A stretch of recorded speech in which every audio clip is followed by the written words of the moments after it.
사랑의 하나님 아버지, 참으로 감사를 드립니다. 너무나도 부족하고 자격이 없는 자가 이 시간에 섰습니다. 하나님 아버지, 너무나도 자격도 없고 부족하지만 아버지께서 이 시간에 함께하여 주셔서 정말 육의 연약함은 하나님께서 감추어 주시고 오직 아버지의 뜻만 전달할 수 있는 이 시간이 될 수 있도록 인도하여 주시옵소서. 모든 것을 아버지께 의탁드리오며 예수님 이름으로 간절히 기도드렸습니다. 아멘.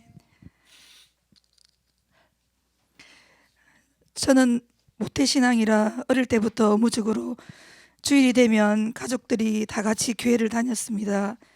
그러나 사춘기가 시작되면서 신앙에 대한 해이를 느끼기 시작했습니다.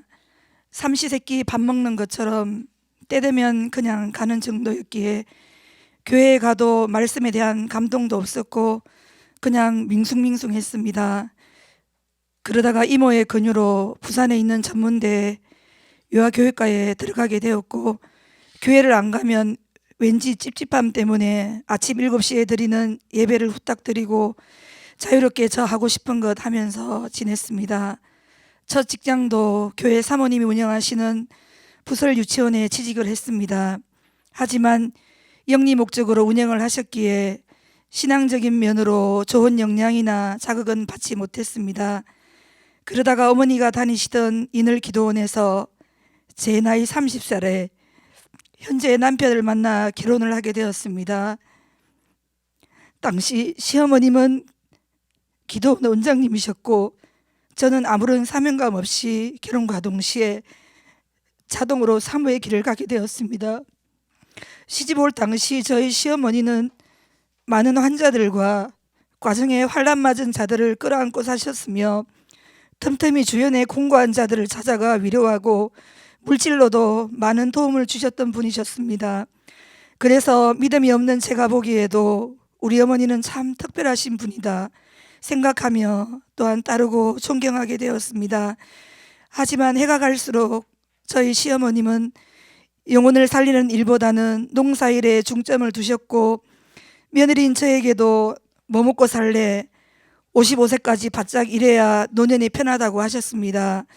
일을 하지 않으면 저의 큰아들과 남편이 죽을 수도 있다고 하셨습니다. 그래서 농사를 하나님 일이라 여기며 최선을 다했습니다.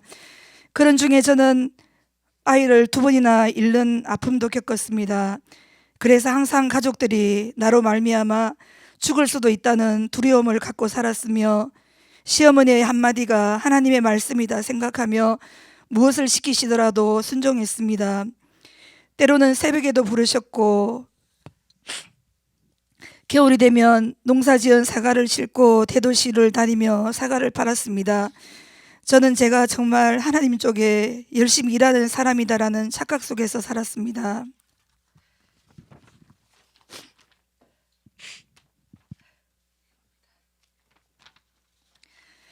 농사는 점점 더 많아졌고 집안일, 아내로서 해야 할 일, 엄마로서 해야 할 일들을 뒷전으로 하고 오직 농사 짓는 일만 하나님의 일이라 여기며 최선을 다하게 되었습니다. 당시 과수원이 2개나 있었고 논밭도 있었습니다. 소수의 인원이 감당하기엔 너무나 벅찼습니다. 그러던 어느 날 어머니는 신방을 가시다가 큰 교통사고를 당하셨고 차는 폐차시킬 정도로 망가졌으며 같이 동행했던 분들도 다치게 되어 그야말로 저희 교회는 큰 시험에 들게 되었습니다. 어머니는 평생 하반신을 못 쓸 수도 있다고 들었으나 기적적으로 다시 회복이 되어 교회로 돌아오게 되었습니다. 어머니는 사고 후 잠깐 동안 하나님이 농사 짓는 것을 기뻐하지 않으셔서 이런 일이 생긴 것이라 하시며 큰 가수원 하나를 파셨습니다.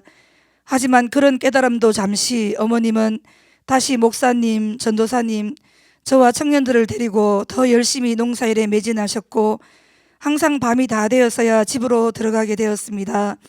급기야 30대에 과로로 목숨을 잃은 목사님도 생겼습니다. 그래도 그 일이 잘못된 일인지 깨닫지 못했습니다.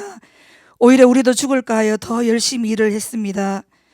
그런데 저는 점점 기쁨이 사라지고 심신이 병이 들어 몸이 성한 곳이 없이 아팠습니다. 하지만 시어머니와 남편에게 누가 될까봐 내색을 하지 않았고, 우리가 하는 봉사가 힘들다 내색하면 하나님께 연락도 안 된다고 쏟아진다고 하여 그 복받기에 내색하지 않고 이를 악물고 참고 견디었습니다. 그러니 집에 와서는 마음의 여유가 없었기에 애들에게는 틈만 나면 짜증을 내고, 남편은 어머니의 목회가 잘못되었다고 저에게 수차례 지적을 했지만 저는 남편이 하나님의 뜻을 거스리는 일을 한다고 생각했습니다. 하루가 다르게 마음은 병들어 늘 불안하고 초조했으며, 거기다 신경성 위장병과 불면증까지 생겨 하루에 약을 15알 정도를 먹었고, 약은 점점 더 늘어나게 되었습니다. 그러던 2017년 12월 저는 갑자기 숨이 잘 쉬어지지 않았고, 마음은 우울증으로 인하여 살고자 하는 의욕이 전혀 생기지 않았습니다. 머리는 터질 듯이 아팠고 점점 증상이 심해져서 이러다 내가 정신병원에 들어가겠구나 라는 생각이 들었습니다. 저를 지켜보던 남편은 심각성을 느껴 큰 병원으로 저를 데려갔지만 여러 가지 검사를 다 해본 결과 몸에는 아무 이상이 없다는 결과가 나왔습니다. 시어머니께 전화를 드렸더니 자궁에 이상이 생긴 것이니 병원에 가서 자궁을 드러내면 다 괜찮아질 거라고 하셨습니다. 가까운 산부인과를 갔더니 자궁 쪽은 아무 이상이 없다고 하셨습니다. 시어머니께서 서울 큰 병원으로 가보라고 하셔서 가보았으나 결과는 깨끗했습니다. 저는 난생 처음으로 하나님과 가장 잘 통하시는 우리 시어머니께서 뭔가 좀 이상하다라는 의문을 가지게 되었습니다. 그러나 이 생각도 잠시 주의 종과 나를 이간시키려는 사단의 계략이라고 생각하며 애써 부정한 생각을 떨쳐버리려고 했습니다. 도저히 몸 상태가 나빠져서 집에 있을 수가 없어 남은 병원에 입원을 하게 되었습니다.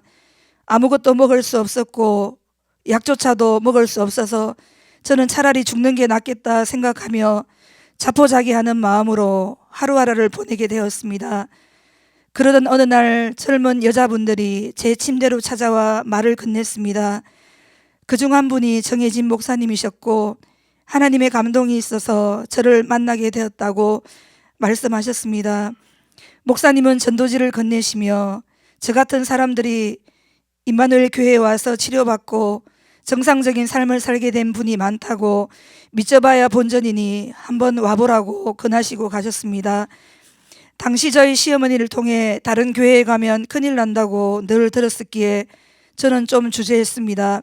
하지만 이러다 내가 죽으면 우리 애들은 어떻게 하나 싶어서 한번 가볼까 하는 마음이 들었습니다. 그 뒤로 정혜진 목사님은 남편분과 간식을 사서 찾아오셨고 어느 날은 손편지를 써서 건네주셨습니다. 저와 이름도 같은 분이셨고 외모도 순박해 보이셔서 저는 조금씩 마음문을 열었습니다. 그리고 저녁 예배에 오게 되었습니다. 당 회장님은 예배를 드린 후 처음 본 제게 안수기도를 해주셨습니다. 잘 몰랐지만 이젠 정말 살았다라는 생각이 제 마음속에 들었습니다.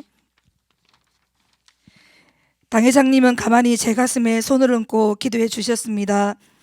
당시 오 목사님 동영상에 수천 수만 마리의 짐승떼가 쓰나미처럼 떠나간다고 하셨으며 저는 화면이 어두워 하나님께서 기억하는 것이 하나도 없다고 하셨습니다. 당 회장님은 저에게 사모라는 사람이 찌들어도 어찌 이리 찌들었냐고 하시며 저를 안쓰러운 눈으로 바라보셨습니다. 기도를 받은 후 저는 왠지 모를 홀가분함이 느껴졌으며 당 회장님을 처음 봤지만 이분이라면 나를 고쳐주실 수 있겠구나 생각했습니다. 당시 당 회장님은 영혼들을 살리시기 위해 너무나 많은 진액을 빼주셨기에 몇 달 쉬러 가려고 하셨습니다. 당 회장님께서 돌아오실 때까지 이 교회를 다녀야겠다고 결심을 하게 되었습니다. 저는 그날부터 일단 육신의 병을 고쳐야겠다는 욕심에 밤마다 차를 타고 예배를 드리러 오게 되었습니다. 예배가 끝나면 오 목사님과 통역자분들께서 저를 위해 기도해 주셨는데 한 분 한 분 눈물 흘리시며 진심을 담아 저의 영혼 회복을 위해 기도해 주셨습니다. 모든 분들이 저를 반갑게 맞이해 주셨습니다. 정혜진 목사님은 늘 저에게 전화를 하셔서 저를 따독여 주시고 용기를 주셨습니다. 목사님께 힘들다고 하소연을 하면 목사님은 싫은 내색 없이 다 받아주시고 기도해 주셨습니다. 이늘에서는 이 땅에서 좋은 집에서 돈 잘 벌고 자녀들 좋은 대학 가면 그것이 하나님께 복받은 것이라고 늘 육신적인 복에 초점을 두고 설교를 하셨습니다. 결혼을 앞둔 청년들에게도 결혼할 사람 집에 돈이 있는지 봐야 한다고, 돈 있는 집과 결혼해야 한다고 늘 강조를 하셨습니다. 여기 와서 진리를 듣고 보니 사단이 잡고 있는 육신적, 정욕적, 마귀적인 것에 초점을 두고 설교를 하셨습니다. 그러니 제가 회복되지 못한 것은 당연한 결과입니다. 그러나 임마누엘 교회에서 듣게 된 당회장님의 말씀은 달랐습니다. 영혼의 강건함을 강조하셨습니다. 특별히 우리의 더러운 육이 죽어야 영이 사는 진리를 선포하시며 예수님이 이 땅에서 보여주셨던 육체의 삶을 강조하셨습니다. 그래서 우리 또한 각자에게 주어진 십자가를 지고 이웃을 사랑해야만 한다고 말씀하셨습니다. 수식과 수평관계 방정식으로 성경을 풀이해 주셨습니다. 저는 임마누엘 교회에 와서 처음으로 수평관계를 들었습니다. 한 영혼을 살리기 위해 시간과 물질, 마음 모든 것에 정성을 쏟아 부어주신 당회장님과 동력자분들의 기도로 저는 점점 평안함을 얻게 되었고 차츰 불면증, 우울증, 위장병이 치료되며 언제부턴가 누웠다 하면 잠도 잘 오고 소화도 잘 되고 마음에는 전에 느끼지 못한 평안함이 찾아오기 시작했습니다. 하루 일과 중 밤에 임마누엘 교회 예배드리러 가는 시간이 제겐 가장 큰 기쁨이었고 설렘이었고 행복 그 자체였습니다.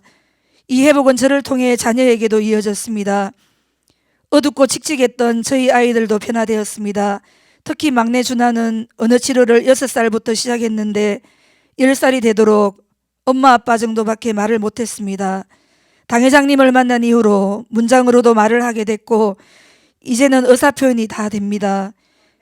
대소변 조절이 안 되어 하루에 팬티를 5개씩 학교에 가져가고 항상 옷에다 똥을 넣어서 수시로 학교에 불려갔었는데 지금은 완전히 스스로 가리게 되었습니다.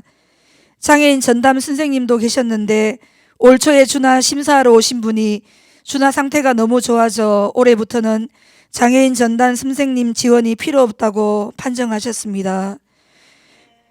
회복되어 편안해지던 어느 날 또다시 마음이 불안해지면서 전에 알았던 증상들이 느껴져 또다시 악몽의 시간들로 돌아가려나 불안에 떨었습니다.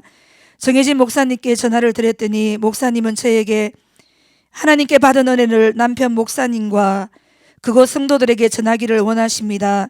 하나님이 병을 고쳐주신 이유는 나 혼자만 행복하게 살라고 고쳐주신 것이 아니라 그곳에 있는 영혼들도 함께 이 진리의 말씀을 붙잡고 영도 육도 회복되기를 원하십니다 라고 하셨습니다. 그날 이후로 저는 젊은 사회를 잃은 김성실 전도사님을 시작으로 이늘 식구들에게 설교 말씀 영상을 전하고 전화통화를 하며 지금까지 있었던 일들을 전하기 시작했습니다. 당시 한 사람 한 사람 이늘 식구들은 가정마다 환난 풍파를 겪지 않은 가정이 없었고 성도님들이 두려움과 육신의 병, 물질로 인해 시험 들고 모두가 마음 졸이며 살고 있었습니다. 한 분 한 분 이 메시지를 붙잡고 나올 때마다 저는 시어머니께서 그동안 잘못하신 일들에 대해 이분들께 조금이라도 그 빚을 갚을 수 있는 길이라 믿으며 하나님께서 우리 이늘 식구들을 얼마나 안타까워하시며 사랑하셨기에 당회장님을 만나게 해주셨는지 깨닫게 되었습니다. 신기하게도 10년 전부터 당회장님과 동력자분들께서 이늘 교회를 놓고 기도하고 있었다는 사실도 알게 되었습니다. 이 모두가 하나님의 계획이었고 섭리였음을 깨닫게 되었습니다. 당회장님은 늘 영혼들만 회복될 수 있다면 내 몸 죽어도 상관없다고 말씀하시며 정말 밤마다 영혼들을 끌어안고 기도해 주시며 진액을 다 빼주시기까지 저희들을 사랑해 주심을 깨닫게 되었습니다. 처음에 여기 왔을 때만 해도 원장님과 이늘 목사님들께 마음이 좋지 않았습니다. 하지만 당회장님을 통해 하나님의 말씀을 깨닫게 되면서 점점 그러한 마음이 사라지고 이제는 원장님께 감사한 마음이 들게 되었습니다. 이곳에 오기 전에는 나를 쑤셨던 이웃을 미워하고 모든 원인을 남 탓으로 돌렸는데 하나님께서 원하시는 진리를 알게 된 후로는 그러한 환경들이 결국은 나를 주님 앞에 바로 세우기 위함임을 깨달았습니다. 이곳에서 배운 육이 죽어야 영이 산다, 이웃사랑, 타인 중심의 말씀이 들어가면서 저도 타인을 바라볼 때 예전에 정죄하고 판단만 했던 제가 아무리 힘들게 쑤시는 이웃이 있더라도 오죽했으면 저랬을까 하는 안쓰러운 마음부터 들게 되었습니다. 지금 저는 사람을 미워하는 마음이 사라지고 오직 함께 이 진리를 붙잡지 못한 이웃들이 많이 안타깝습니다. 아직도 이 진리를 외면한 채 사단의 종노릇하며 하나님과 원수되는 육신의 복만을 쫓아가는 이웃들이 태반입니다. 제 소원은 제가 하나님의 온전한 그릇으로 준비되어 마지막 때에 나와 같이 영도 육도 지쳐있는 영혼들에게 삶으로 희생하며 하나님이 임재해 계시는 임마누엘 교회 메시지를 붙잡을 수 있도록 그 통로 역할을 감당하는 것이 저의 소원입니다. 감사합니다.